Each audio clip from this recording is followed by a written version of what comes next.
Antas ng tubig sa Marikina River umakyat na sa ikatlong alarma. Ilang residente nagpupumahog ng lumigas.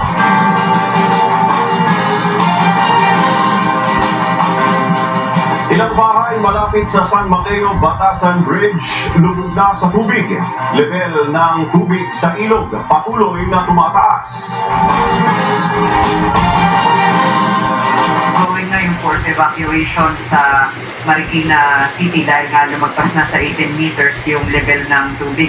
Bandang alas 10 kaninang umaga, nag-itaas yan sa ikatlong alarma dahil nga matapos na umakyat doon sa nasa mahigit 18 meters na yan ngayon.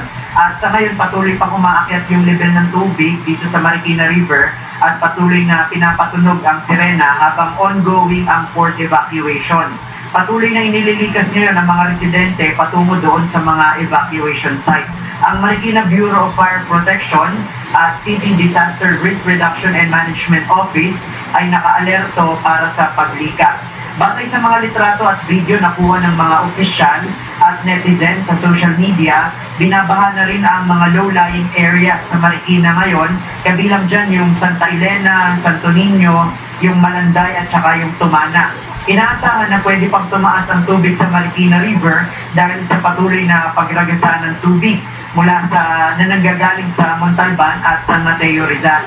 Nagpaalala ang Marikina City LGU sa mga residente na huwag nang hintayin pang tumaas ang tubig para magsilikas upang walang mapahamak.